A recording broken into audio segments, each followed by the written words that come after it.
sejauh ini apa yang telah dilakukan PBID dalam menangani tingginya kasus kematian dokter akibat COVID-19 ini? Apakah dokter sudah mendapat jaminan selama ini dalam perang melawan pandemi ini? Dokter Dayan, silakan. Ya, kita terus koordinasi ya dengan pemerintah, dengan Satgas ya, dengan komite. Yang pertama yang kita minta itu, kita wanti-wanti minta tolong kepada pemerintah, Satgas, untuk APD yang standar itu dipenuhi, dijaga.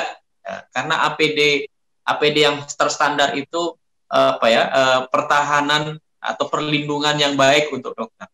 Kalau APD itu tercukupi, maka perlindungan itu juga akan tercukupi. Yang kedua, kita minta bahwa dokter dan tenaga kesehatan yang melakukan pertolongan kepada pasien ini kerjanya tidak terlalu lama. Gitu.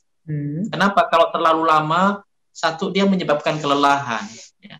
Kemudian kalau terlalu lama, maka paparan virus itu akan juga semakin lama. Paparan yang lama dan kelelahan ini akan mendorong penularan, resiko penularan itu akan lebih tinggi. Jadi satu, APD disediakan. Yang kedua, jam kerjanya dijaga supaya tidak terlalu lama dan tidak kelelahan. Yang ketiga, sebenarnya kita meminta rumah sakit untuk dokter-dokter yang rentan begitu, risiko tinggi, yang memiliki komorbid, untuk sementara jangan disuruh kerja dulu deh. Karena kalau yang komorbid, yang rentan, tetap disuruh kerja, mungkin risikonya lebih tinggi. Kemudian kita sudah minta, dan ini sudah mulai berjalan, alhamdulillah, didukung oleh Satgas, dokter-dokter dan tenaga kesehatan itu rutin dilakukan pemeriksaan. Kenapa? Karena kan tiap hari berhadapan dengan pasien COVID, sehingga perlu dipantau siapa yang sudah tertular, siapa yang belum. Kalau rutin diperiksa, maka cepat terpantau, itu yang terpapar atau terinfeksi cepat dilokalisir, sehingga tidak menyebabkan infeksi ke seluruh rumah sakit. Jadi klaster rumah sakit. Ya. Nanti kalau klaster rumah sakitnya tutup, siapa lagi yang mau merawat? Ya. Kemudian yang terakhir, dan alhamdulillah Kementerian Kesehatan sudah sudah membentuk, kita mendorong ada tim audit sebenarnya untuk mengaudit ke rumah sakit, mencari akar masalah kenapa sampai petugas kesehatan itu gampang terinfeksi dan bahkan gampang menjadi gugur gitu di medan pertempuran melawan COVID. Mungkin itu yang sudah dikerjakan ID dan sudah dikoordinasikan dengan pemerintah. Baik, mungkin dokter kan ingin menambahkan sebagai rekan sejawat. Ya, kita tahu bahwa pendidikan dokter berkelanjutan itu terus dijalankan walaupun seseorang sudah lulus jadi profesi dokter, ya kan? Nah, tetapi yang saya masih lihat kurang adalah bicara tentang pendidikan berkelanjutan dalam hal mengkomunikasikan hal-hal yang sifatnya preventif dan promotif. Jadi, kebanyakan dokter kalau ngikut seminar, ngikut kongres, itu melulu mereka ikutin tentang kemajuan ilmu, obat-obat yang terbaru, teknologi terbaru, ya. Tapi sebagai dokter sebetulnya, nah kalau Anda lihat kenapa pandemi di Indonesia ini lama banget dan nggak kelar-kelar dan tiap hari 4.000.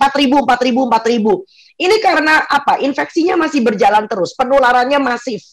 Nah, sebetulnya siapa sih yang paling didengerin kalau bicara soal penularan penyakit? Tentunya adalah dokter, ya. Nah, sekarang tinggal bagaimana dokter itu bisa mengambil mikrofon, ya, istilah saya mengambil mikrofon, lalu tidak berbagi panggung dengan yang lain, karena yang lain tuh nebeng banyak banget nih, padahal yang tahu patofisiologinya kita, sehingga masyarakat itu mempunyai semacam kayak suara yang tidak bias. Nah, ini penting ya, seperti salah satu halnya yang sempat jadi ricuh, saya sempat dengar bahwa dokter itu cari untung dengan melakukan rapid test. Itu hati saya sakit loh. Ya, jadi kalau orang atau dikatakan dokter itu mengcovidkan pasien, saya sakit hati sebagai dokter. Karena apa? Ini artinya ada komunikasi yang tidak jalan. Rapid test itu ada kegunaannya. Antara lain adalah untuk epidemiologi, untuk surveillance. Tapi rapid test tidak bisa dipakai untuk menentukan orang ini sebetulnya terinfeksi atau tidak.